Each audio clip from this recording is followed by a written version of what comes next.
Good afternoon. My name is Eleni Arvanitis Sorba, and I am a professor here at the University of Saskatchewan College of Law. It is my pleasure to welcome you to the college this afternoon, and welcome to those joining us on the live stream.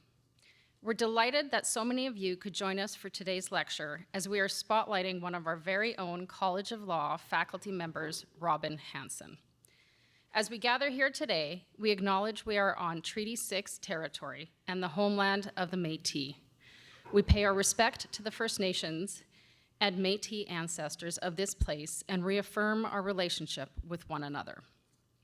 On behalf of the entire college, I would like to say thank you to McKercher LLP for its support of today's lecture. The firm generously sponsors several lectures each year, and we are very grateful to them. Thanks to McKercher, we can explore enriching and thought-provoking topics, not only with our students, but the broader community as well. As mentioned earlier, our guest speaker today is Robin Hansen, whose lecture is based on work she explores in her brand new book, Prison Born: Incarceration and Motherhood in the Colonial Shadow. It's published by the University of Regina Press, which describes Prison Born as a scathing critique of the colonial legal system's denial of children's rights. The publication of this book has been years in the making. It started with a phone call that Professor Hansen received in 2016 from Jackie, a pregnant Indigenous woman who was going to give birth in 9 weeks and faced the prospect that her unborn son would be automatically separated from her. Professor Hansen's work on this case is a testament to her compassion for Jackie, and bringing this book to press is the result of a lot of hard work and a desire to shine a light on a practice that violates the rights of women and their children, the majority of whom are Indigenous. Robin Hansen is an associate professor here at USask Law. She specializes in international law and teaches public international law, conflict of laws, and human rights. Her primary research interest is on how legal personhood is constructed with legal systems, and particularly how this construction frames accountability. Her work has also been published in journals including the Modern Law Review, Global Jurist, and the Journal of Legal Education. Please join me in welcoming Professor Robin Hansen.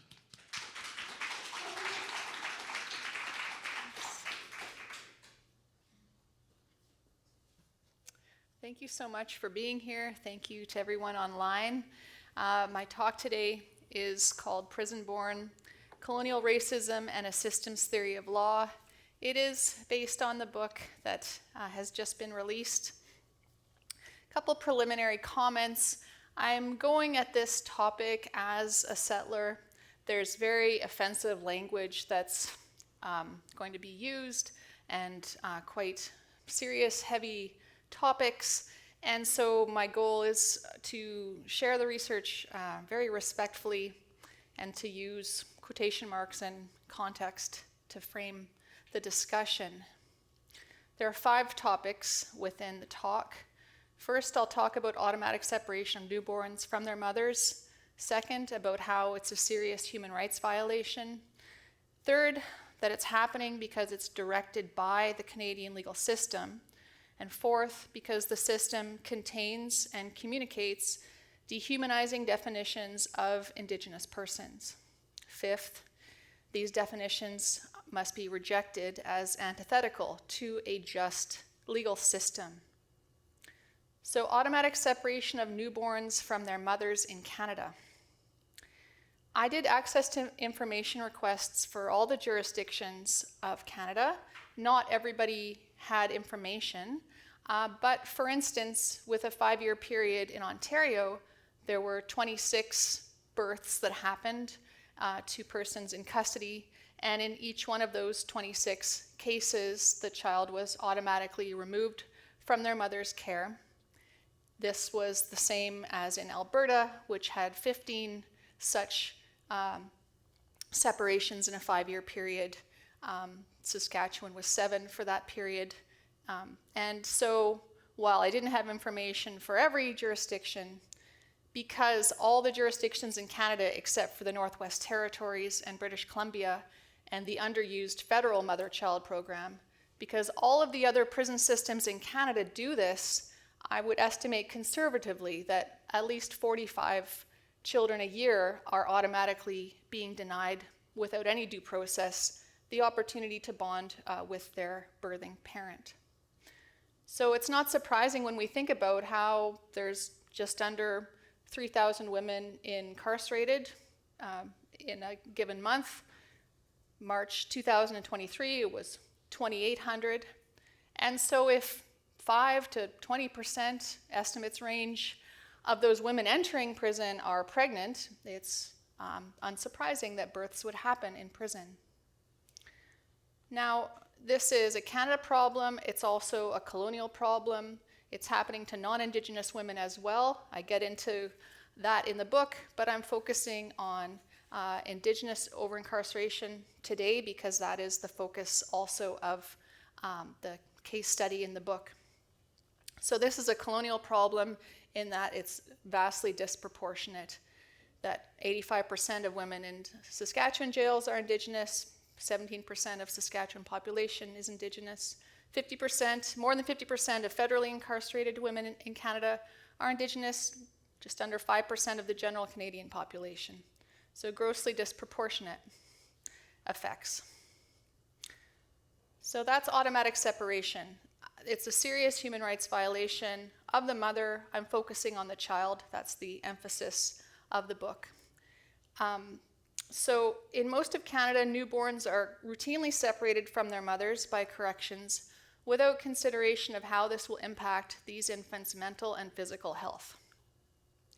Bearing in mind that the Canadian Pediatric Society describes attachment as the deep emotional bond between a baby and the person who provides most of their care, noting that attachment is the first way that babies learn to organize their feelings and their actions by looking to the person who provides them with care and comfort, noting that attachment is essential to long-term emotional health. Canadian Pediatric Society. So with automatic separations, we have a clear example of what is known as the science policy lag, where science clearly says one thing, policy is just not there. We know that bonding is required for development. There are designated illnesses, reactive attachment disorder, disinhibited attachment disorder that are related to a young child's lack of sustained bonding. So we have this clear connection between bonding and physiological, emotional, mental health development through the lifespan, starting at birth. Look to Penelope Leach, world-renowned child psychologist, author of Your Baby, Birth to 5 Years, noting recent research writing in 2016, the connection between bonding with a caregiver and the development of chemicals such as norepinephrine, the permanent scarcity of dopamine neurons. This is a clear, there's a clear correlation between denial of bonding and mental health development, or lack thereof. So when a child is automatically, without anyone actually looking at the situation, when a child is taken from their mother, who would be available to provide care, and, for instance, placed in a group home with revolving caregivers, which has happened, can happen, this is a violation that is directed by the legal system. So what is the legal system? I'm looking at the legal system from the sociological theorist Niklas Luhmann, seeing the legal system as a network of communications, just like society itself is a network of communications. So the legal system is a functionally differentiated subsystem of society. It's doing something. It's organizing what is legal as compared with what is coded as illegal. Niklas Luhmann, very well known in Europe, less so here, very prolific social theorist and lawyer. By a systems theory of law, we trace the communications within the legal system to see the law. When expectations are communicated amongst actors in the legal system, and those expectations of what is legal as compared with illegal match, those matching expectations form the legal system itself. So the legal system is a self-replicating network of communicated expectations of what the law is expected to be. Interestingly, silence is acquiescence in this. You can have matching expectations when only one person is communicating and the other person is silent. That is sufficient for expectations to match. So the legal system communicates changes according to the rules that it sets for its own change, such as by new legislation. It is a closed system operationally, an open system cognitively. It is also essentially amoral. It's whatever we human beings make it. It's not inherently connected to morality by this sociological understanding of law as a social system. It is instead simply a binary of what is constructed as legal as compared with illegal within this legal system. So within our Canadian legal system, there is a direction that certain newborns be granted within that system zero constitutional rights regarding who cares for them at birth. Instead, the legal system strips the rights of the baby pre-birth during the sentencing of the mother. So there's an automatic denial of an available birthing parent's care and bonding, which can represent an extreme health deprivation. If we trace the system communications using systems theory, what's happening? A pregnant woman is sentenced. The judge makes a determination communicating that a given custodial sentence is warranted. That's stage one. Also at stage one, a second implicit determination is also made at that time. The judge looks at the pregnant woman, is informed that there's no place for that woman's child in jail, yet sends her to prison with a sentence that well exceeds the time before her due date. The only way this sentence can be rendered is if the judge not only considers the crime, but also determines, without actually declaring as such, that the woman's worth as a mother is such and the status of the coming child is such that it is acceptable under the law for her child to be taken away from her care at birth, that it is acceptable for said child to be deprived of their mother. So the judge sentences the newborn. And then when the child is born, the child is separated from their mother by administrative actors, corrections, social services, and this administrative act is made as a matter of course because the child is not permitted to remain with the mother due to corrections policies. During sentencing, the judge does not assess the woman's capacity to mother, nor the effects of separation on the well-being of the child. At that stage, the child is not yet born. So what's happening at sentencing is the child's future rights are being preemptively denied to them. This is a serious violation of Section 7 of the Charter. A newborn's removal from his or her mother without any review by the state of the child's individualized circumstances is a violation of the child's constitutionally protected right to security of the person. The physical and psychological integrity of the newborn is clearly affected by a decision that denies a mother's care, constituting an interference with the child's security of the person. And this interference is not in accordance with the principles of fundamental justice because it's made without fair process. Here there is, in fact, no process of decision-making since the separation is automatic, presenting a clear breach of the fair process obligations that apply in state decisions affecting a person's Section 7 interests. So how does the legal system contain and communicate dehumanizing definitions of Indigenous persons, noting that in this case, this is an Indigenous child that this almost happened to, and considering over-incarceration, it's in many cases Indigenous children that are facing this. I do talk about in the book non-Indigenous children having this happen to them, but that is a separate line of analysis focusing on why this is happening to children like Yuri, who is the person that I worked with, his mother. So regarding dehumanizing expectations in the legal system against Indigenous persons. The Canadian legal system is built on the expectations of the British and Canadian authorities and was expected to realize the colonialism of Canada. The legal system was expected to facilitate the dispossession and spatial containment of Indigenous persons as part of the development of Canada as a colony. And this should not be a controversial statement, given the bare reality that Canada is a state made by a foreign power in an area where there were clearly people living here first. Haudenosaunee scholar Patricia Montour, a brilliant scholar, writing in her seminal work, Standing Against Canadian Law. Think about everything that First Nations people have survived in this country.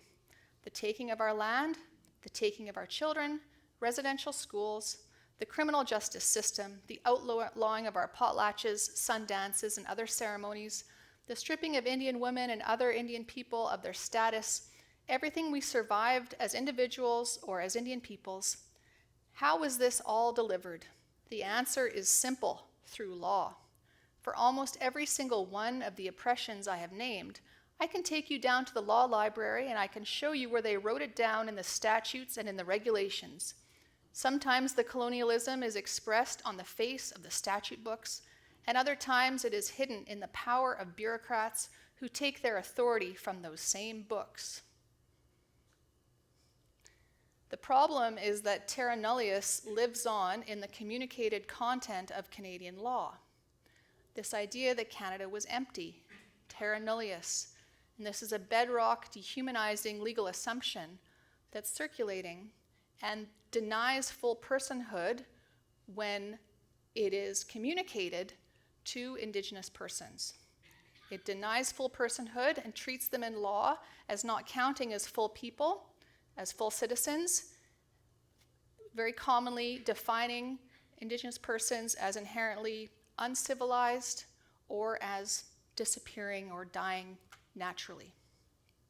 And that's because how could the land be empty if that was not the case?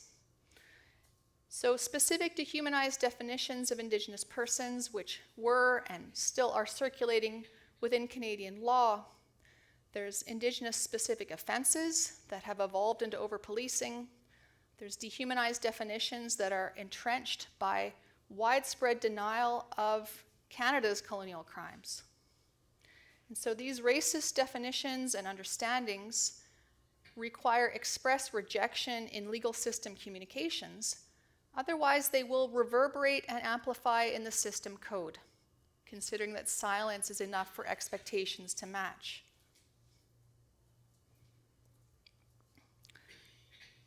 For context, a very brief review of Indigenous unfreedom as constructed in Canadian law.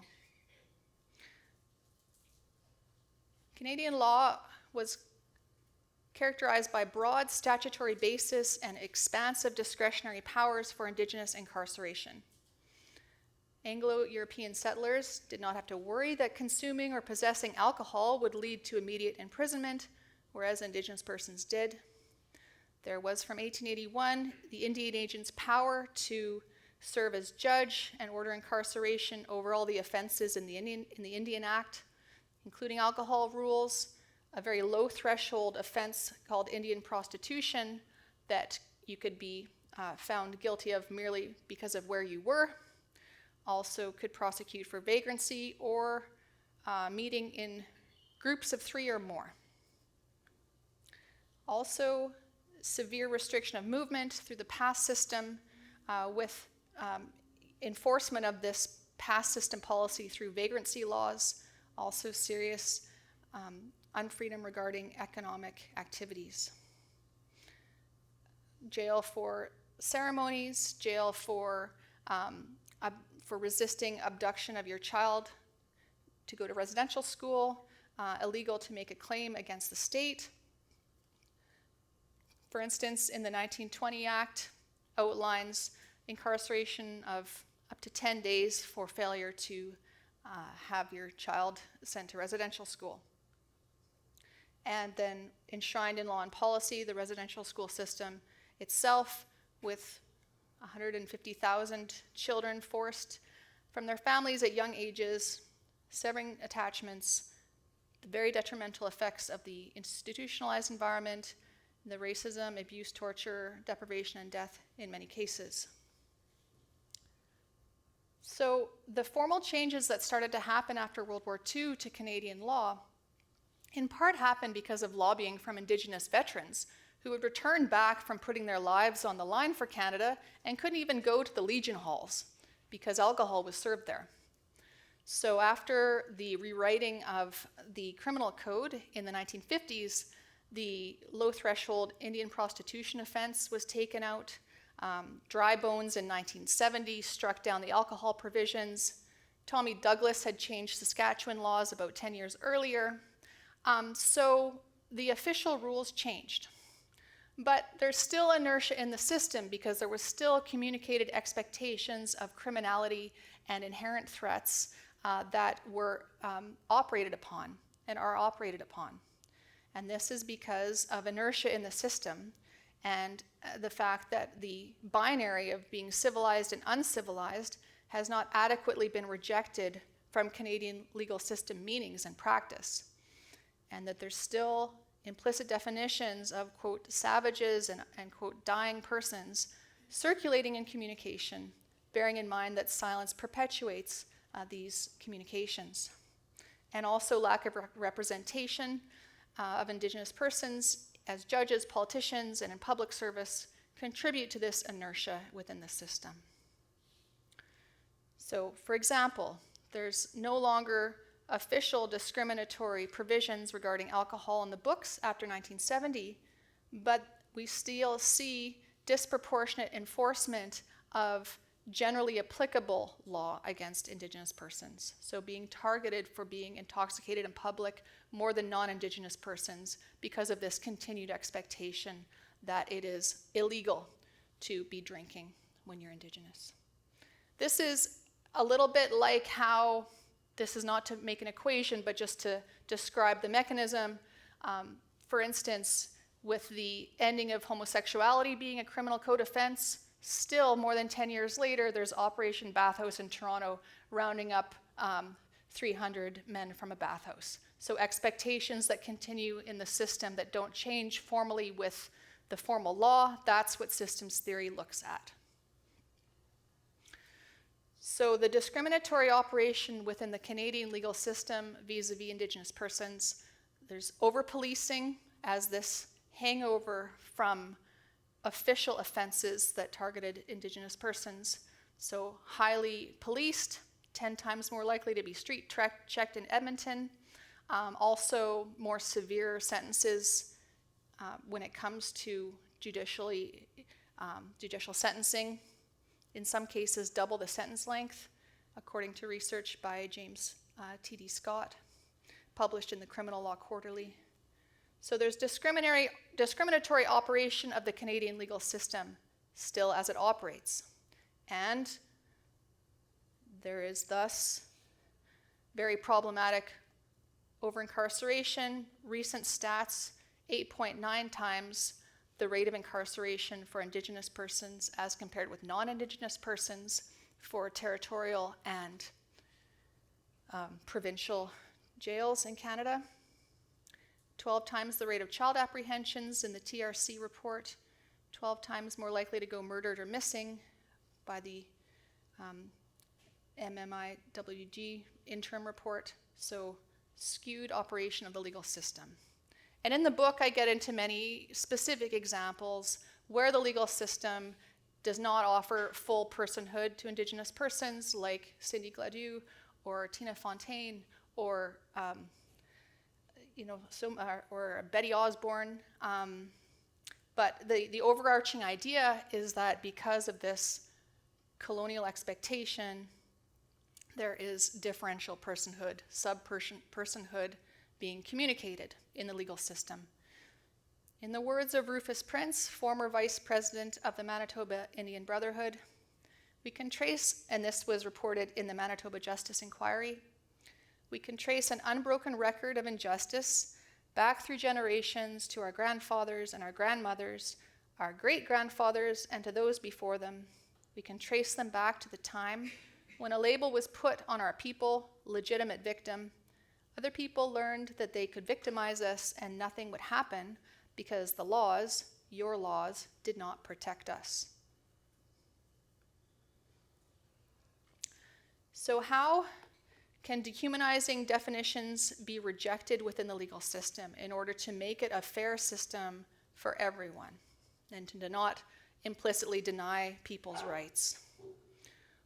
This is the example that was alluded to in the introduction. So in 2016, I ended up representing a woman who didn't have representation for her appeal. She was 6 months pregnant when she was sent to prison for 13 months, which was 1 month less than the prosecution had sought. It was her first offense. She did not have a criminal record at the time. And she, while impaired, had gone back into a bar and shown scissors and to get more alcohol, and so was charged with armed robbery. She was in prison for a month afterwards and then on house arrest for 6 months. And so she got pregnant during house arrest. And also when she was on house arrest, she got treatment for alcohol. She was cooperative and remorseful, and yet there was zero consideration of the fact that she was low risk in the sentencing court. And this was because when she was in the court, she was treated as if she had no value as a mother to her child, because it was known in the court that her child would be automatically removed, and yet the judge still cited her pregnancy as a neutral factor and made comments such as, in her culture, is it a bad thing to be raised by a grandparent? And also dismissed any sort of colonial impact on her background because she had taken some college classes, so clearly she didn't have any problems of dislocation. And besides, those resources that she had for her education had somehow meant that she was without any sort of GLADU considerations. So she was sent to prison, and I don't know the details why, but probably because of resources, she didn't have any lawyer. And so I'd been talking with lots of people about this general problem because I had found out about it by reading the Inglis case, which was a 5-year charter challenge to bring back the mother-child program when a deputy minister for corrections unceremoniously canceled it because of political pressures, stating that infants were not within the mandate of corrections. So I was not happy about this topic because I read the Inglis decision when I was pregnant, and I could easily see how awful this would be to be separated from your newborn and have the newborn have such upheaval. So in talking with people in my communities, eventually Jackie called me, and I tried to help her find a lawyer, and I couldn't find any lawyers. And so then I was her lawyer, and I asked all the criminal law people I know what to do, and they helped me. Thank goodness. So it's all explained in thorough detail in the book. So she was sentenced to prison. Her child was also sentenced. She was constructed fully as a non-mother in the courtroom.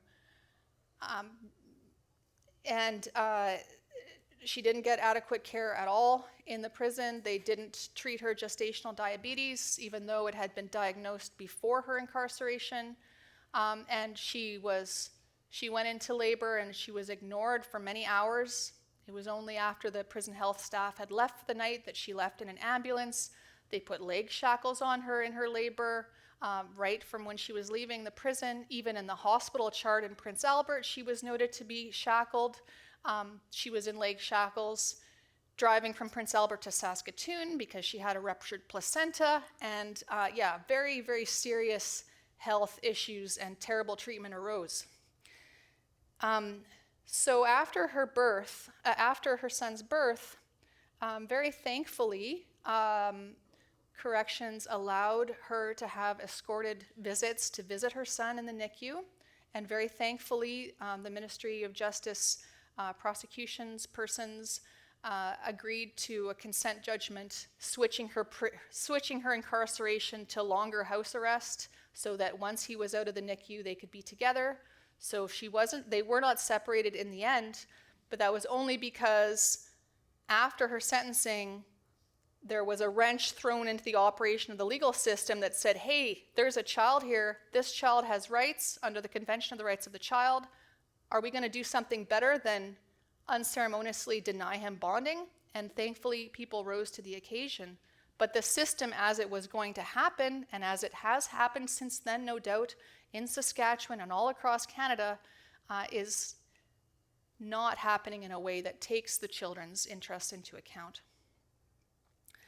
So the reason that this separation was averted was because there was pause given into the system to look at the fact that actually she had great value to her child in caring for him, and actually he is a real person that needs to have his rights considered when the state does something very serious towards him. And so those key definitions, those key dehumanizing definitions, were rejected in the legal system communications in the appeal. This was different, of course, to the original sentencing. So what happened in the original sentencing? There were key dehumanizing norms that were being communicated. The first norm is that as an Indigenous woman, she was somehow an uncivilized, unfit mother, amplified, of course, by the fact she was in a criminal court, so automatically stamped as not having value as a mother, noting, as I mentioned, that in her culture, is it a negative thing to be raised by a grandparent, noting that her pregnancy was presented as a neutral factor. So that is a key norm that needs to be rejected in the courtrooms. The second dehumanizing norm that needs to be rejected is this idea that Indigenous persons are, quote, savages, that when they transgress, quote, civilized law, they require containment and imprisonment since they are threats to Canada. This old colonial idea of inherent threats, the goal of the legal system being containment and dispossession, has to be rejected. The secondary idea that Canada is never uncivilized and any abuse of Indigenous persons by Canada is without legal weight also has to be rejected, because widespread denial is buttressing anti-Indigenous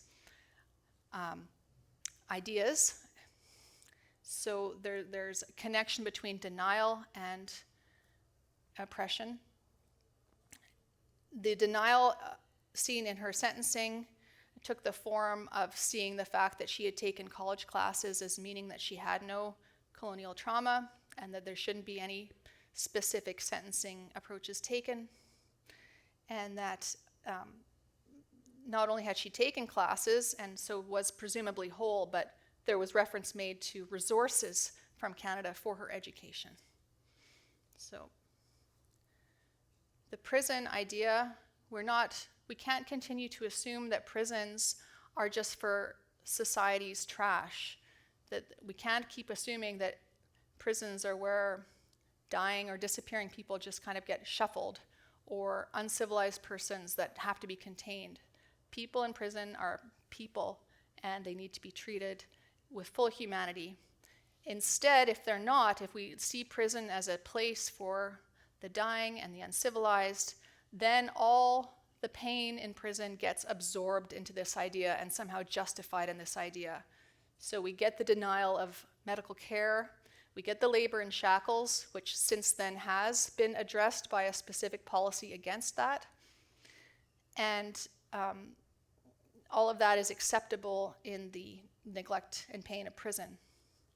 Noting that there's contrary examples in operation in Jackie and Yuri's case where They allowed escorted visits to happen after the birth and treated them as real people instead of assuming otherwise. The last communicated expectation that I look at in the book is how there are dehumanizing norms attached to understandings of Indigenous children, really present in all of the colonial policies that I talked about. This idea that it's in the best interests of the child for Canada to always take away the child from its uncivilized and disappearing family in an attempt to civilize it. So by this rationale, this is how we continue thinking that it's unremarkable that a child, when they're born, automatically goes to social services without an individualized review. That's this overarching idea, well, of course it's better. Well, that's something to be rejected now. So he was poised to be separated from his mother. This was even noted in his hospital chart, and this is according to a blanket level policy in a province where 85% of the women in prison are Indigenous. And as I mentioned, contrary expectations were communicated once the system was given some pause in that escorted visits were permitted, and eventually the consent judgment was arrived upon. So in order to reject dehumanizing communicated norms within the legal system, we have to have the legal system in such a form that it's directing the legal system to apply rights to everyone. So there needs to be a foundational rejection of the presumed worthlessness of the mother to her coming child in the courtroom communications. That is an assumption that can no longer be allowed to operate unchallenged. There has to be insistence that the child's right to health and to family be considered under the United Nations Convention on the Rights of the Child, to which Canada is a party, and under Section 7 of the Charter regarding fair process and rights to security of the person. And so these rights apply in sentencing and also vis-a-vis corrections conduct. So automatic separation of newborns from their mothers is not a valid part of the legal system.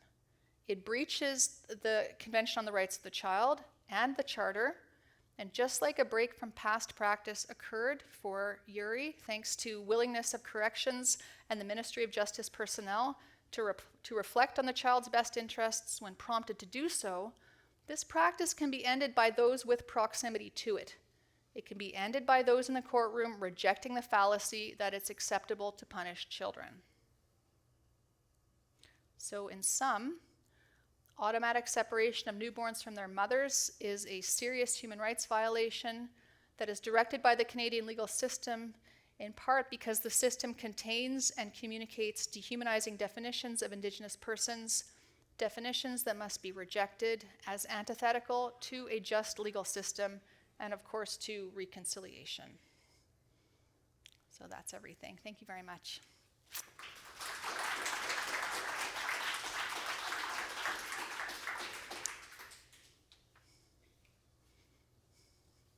Thank you, Robin, for bringing to light such an important issue.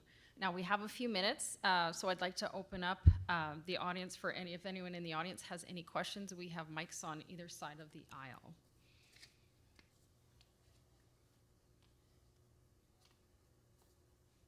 No questions? Okay, I have one. Sure.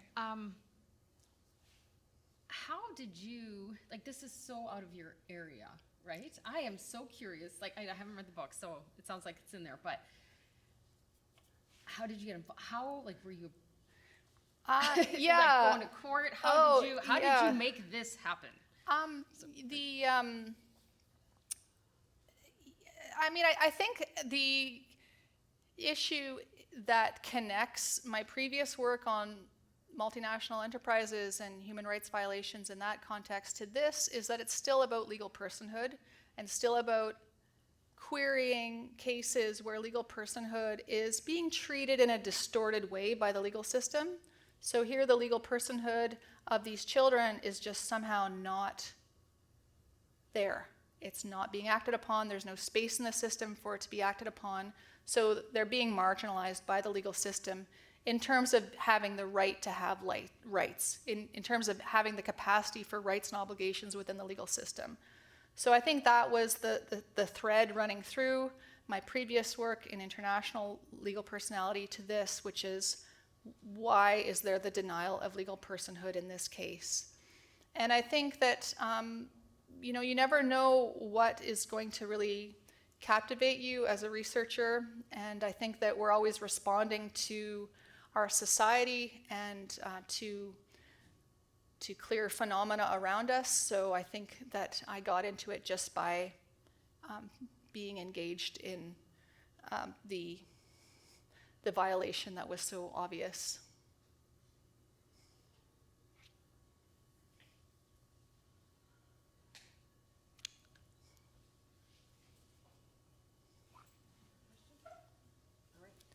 Okay. Oh, I think maybe. Okay. Oh, are you gonna? Yeah. Coming to present. Okay. What do I want to say? So we've reached the end of our available time, and thank you everyone for coming today. I was told to remind you that we have a door prize for anyone interested. Please come afterward and put your names in. And now to wrap up, I invite Hannah Bouvier, one of our law students here, to come forward and officially thank Professor Hansen. Oh. No, I'm sorry, just before we round up, I was just wondering and pondering, you referred to this as a practice that is widespread, virtually all the provinces. Has it never been challenged? Never been, has this practice never gone before the court, especially since it's a clear violation of both international undertakings and even the Charter of Rights? Has there never been an instance of a challenge? It's never been challenged, and in fact, it was a challenge to bring it back when it was taken away in British Columbia. So the Inglis case, INGLIS case, that was, as I mentioned, an example of advocacy to even have accommodation of newborns in correctional facilities once it had been unceremoniously taken away. So it's a very underserved area of Canadian society with not enough access to legal representation, and as a result, it has never been challenged. Thank you for your question.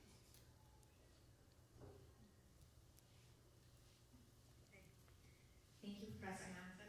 It was great to hear about your lecture and about your research that you've done so far. It was really interesting. So on behalf of the faculty, staff, and students, we'd like to thank you for coming to speak to us today. Thanks, Hannah. Thank you.